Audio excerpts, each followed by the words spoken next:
Welcome to Adventures with Dice. I'm Rob and I'm your host for these videos. If you're new here and you find that you like the content that I put out, please consider subscribing and liking the videos. Those small clicks really help a channel like mine out. If you would further like to help out the channel, click on the Amazon wishlist link in the description of each video and you can choose some product to purchase that will help me continue to make content. You can also hit that join button and for $1 a month become an Adventures with Dice hero, which gives you a badge on your comments, early access to videos, and access to my members only videos. Now, with all of that self-promotion out of the way, I hope you enjoy the next video and stick around for future videos. God bless. Let's go. Welcome back to our Tales of Argosa series. We are still in characters or character classes. And today we're taking a look at the fighter, the backbone of the party, right? They're the guys that take the hits and give the hits.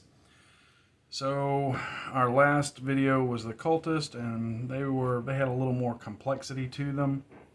This one, not as much, but we're going to look at everything you get with the fighter here. You are a fighter, a veteran warrior, expertly trained in weapons and armor. Perhaps you are a mail-clad knight, an agile spearman, or a sharp-eyed bowman. Fighters are versatile masters of all weapons, switching between armaments and combat styles to best meet the foe at hand. The fighter is most heavily armed and armored adventurer in the game. You are comfortable in the thick of battle, relying on brawn, steel, and superior skill to win the day. So for a fighter, our key attribute is strength, no minimum. Hit points are equal to your con score plus 3 per level. Weapons, you're proficient in all weapons, proficient in all armors and shields. Class starting gear, you get a longsword that does a d8 damage or a spear that does a d6 plus 1. You get a chain shirt which gives plus 3 AC and a shield that gives plus 1 AC. Skills, you get leadership, athletics, and then you roll a d12 3 times for 3 more skills. And you could get acrobatics, animal lore, apothecary, deception, detection, gather info, general lore, persuasion, watercraft, stealth, traps and locks, and wilderness lore. And again, we have our attack bonus and abilities table, and it's levels 1, 2, 3, 4, 5, 6, 7, 8, 9. Attack bonus for the fighter starts at 1, and it goes up by 1 every level, all the way to a plus 9. Abilities, at level 1, they have adaptable and deadly strikes, which are over here. We'll explain in a minute. At level 2, they get supplies and a new skill. Levels 3, 6, and 9, they just get a new feature, or unique feature, which are like feats. At level 4, they get plus 1 to AC. At level 5, they get a new skill, and they get second attack. At level 7, they get Master of Arms, and at level 8, they get a new skill and plus 1 to AC. So let's look at adaptable. Adaptable, which you get at level 1, your combat expertise allows you to switch weapons and fighting styles / stances at a moment's notice. At first level, you know a number of styles equal to your strength modifier.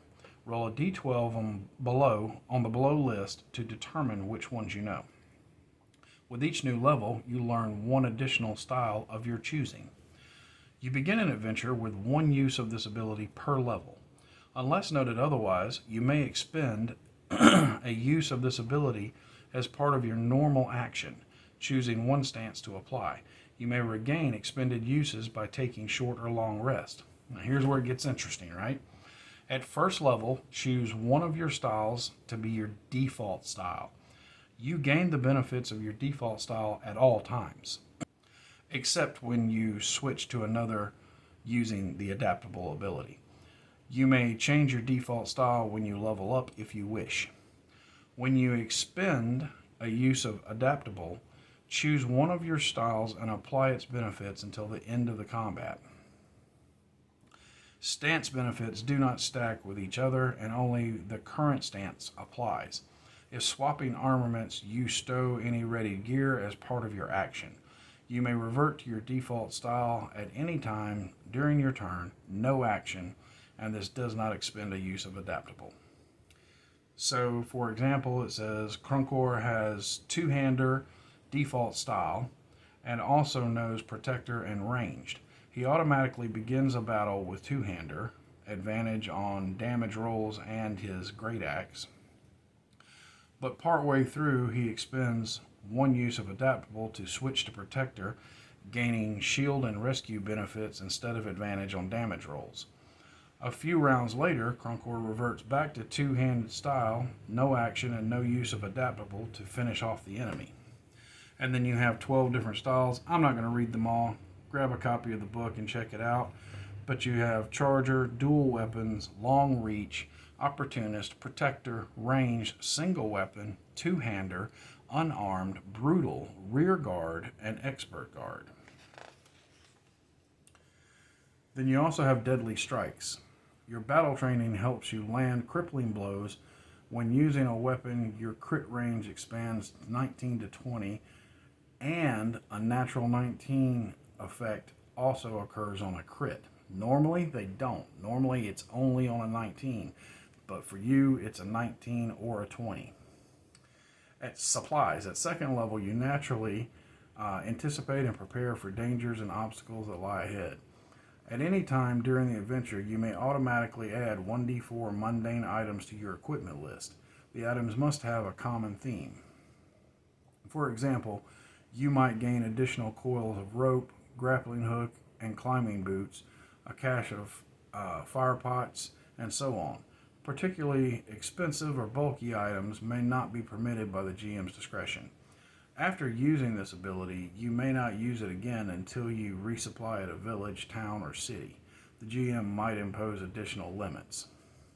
At levels 3, 6, and 9, you gain a new unique feature. At levels 2, 5, and 8, you gain a skill. Second attack. At 5th level, when you use an action to attack, you make 2 attacks instead of 1. If two-weapon fighting, you don't get the second extra attack. And then we have Master of Arms. At 7th level, when using a weapon, your crit range expands to 18 to 20. Additionally, when you are hit by a melee attack, you may spend a reroll to regain a 50% chance of parrying the attack, negating it. GM discretion applies. Attacks while surprised or from very large monsters may not be subject to parrying. And then beyond 9th level. At 9th, you earn yourself a title and stronghold that attracts a body of loyal warriors. Over time, you attract villagers who prosper under your protection. And that is it for the warrior. It's not very complicated. It's pretty straightforward, but there's a lot of versatility there. A lot of two warriors aren't going to be the same when they come to the table, and I like that. I hope you enjoyed the deep dive into the fighter. Pretty quick, pretty straightforward and simple. Our next one's going to be the magic user. Much like the cultist, there's a little bit more to them, but it's very interesting to play. They're not just a guy with a spell. They're more interesting than that.